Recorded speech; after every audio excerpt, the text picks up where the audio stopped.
बड़ी आवाज़ बनकर आए हैं। आप लोग एक बार मेरी इस बात का जवाब दोगे, बहुत जोरदार दीजिए ताकि बाहर तक आवाज़ जाए और पार्लियामेंट तक सुने। राजस्थान अखिल भारतीय पेंशनर्स जिंदाबाद, जिंदाबाद, जिंदाबाद। अखिल भारतीय पेंशनर्स जिंदाबाद, जिंदाबाद, जिंदाबाद। मोदी तेरी तानाशाही नहीं चलेगी, नहीं चलेगी। मोदी तेरी तानाशाही नहीं चलेगी, नहीं चलेगी। 8वां वेतन आयोग लेकर रहेंगे, 8वां वेतन आयोग लेकर रहेंगे। इंकलाब जिंदाबाद, जिंदाबाद, जिंदाबाद। इंकलाब जिंदाबाद, जिंदाबाद, जिंदाबाद। साथियों, मैं राजस्थान पेंशनर्स मंच की जनरल सेक्रेटरी अपने स्टेट की हूँ।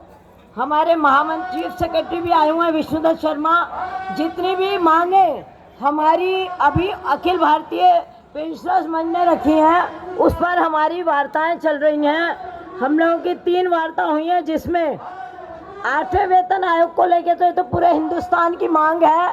और जिस तरह से सरकार की दमन विरोधी नीतियां हैं, जहां जहां हमारे मोदी के चमचे सरकारें आ गई हैं, वहां कोई भी नहीं सुन रहा जब तक हम लोग बिल्कुल उठेंगे नहीं। क्योंकि हमारे यहाँ भी बीजेपी की सरकार है, जहां जहां बीजेपी की सरकार है वो सारे मुख्यमंत्री मोदी जी के यस मैन है। और जब तक हम लोग की आवाज उठेगी, वो सोचते हैं कि हम लोग पेंशनर्स, हम लोग बुढ़े हो गए हैं।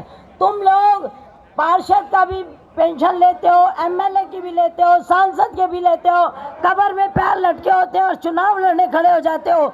और हम पेंशनर्स की मांग के लिए, 8वें वेतन आयोग के लिए, कम से कम 2000 पेंशन के लिए आप हमारी जो सुनवाई नहीं कर रहे और जिस तरह से विधेयक पास कर रहे हो, उन सबको वापस लें। ये हमारी यहाँ से आज पुरजोर मांग है सारे हिंदुस्तान के पेंशनर्स की तरफ से।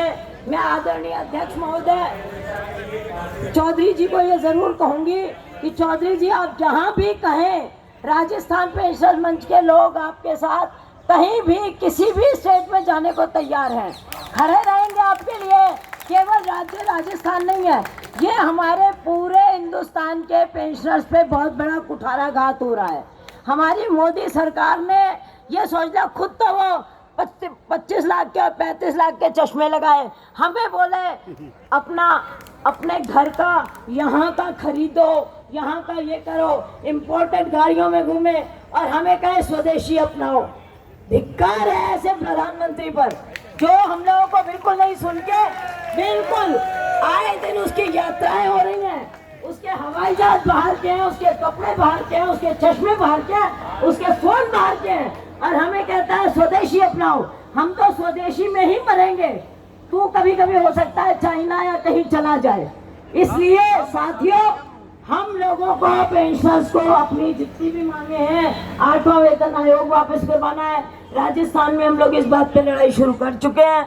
हमारे 4 तो धरने हो चुके, 5 हमारी सेक्रेटरीज और मंत्रियों के साथ मीटिंग्स हो चुकी। अभी तक कोई ऐसा कुछ भी नहीं है कि हम लोग ये कहेंगे हम लोग ये जीत लेंगे, पे आपके साथ वहाँ पर तैयार हो जाएंगे। नमस्ते। इंकलाब जिंदाबाद, जिंदाबाद, जिंदाबाद। हमारे बीच में अखिल भारतीय राज्य सरकारी कर्मचारी महासंघ के अखिल भारतीय अध्यक्ष सुभाष लांबा जी पधार चुके हैं। उनसे अनुरोध है कि वो आए, हमारे को गाइडलाइन करें। अब अगले वक्त हमारे बीच में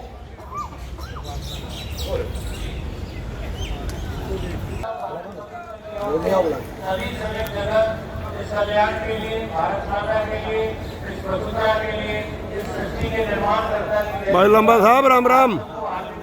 लंबा साहब हमारी भी ले ले राम राम।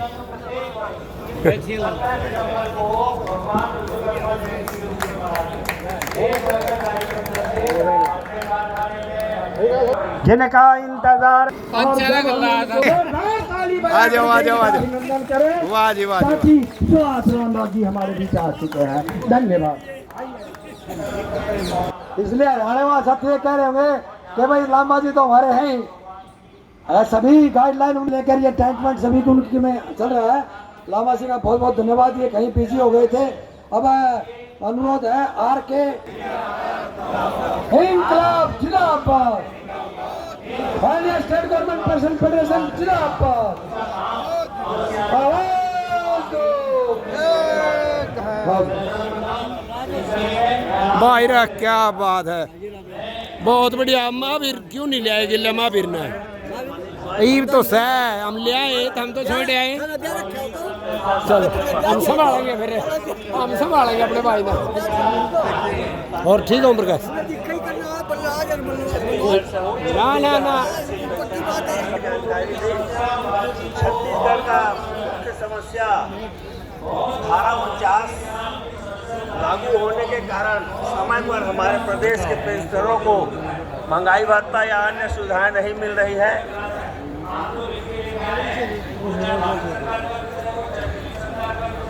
अनेक राज्य बने हैं, जैसे बिहार में झारखंड या यूपी में उत्तराखंड, वहाँ धारा 49 लागू नहीं है। सिर्फ मध्य प्रदेश के विभाजन के समय छत्तीसगढ़ राज्य का ही में ही, छत्तीसगढ़ और एमपी में ही धारा 49 लागू है, जिससे कारण हमें समय पर महंगाई भत्ता अन्य सुविधाओं का लाभ नहीं मिलता। दूसरी समस्या है पेंशनरों को जो समर्पित अवकाश रिटायर्ड कर्मचारियों को मिलता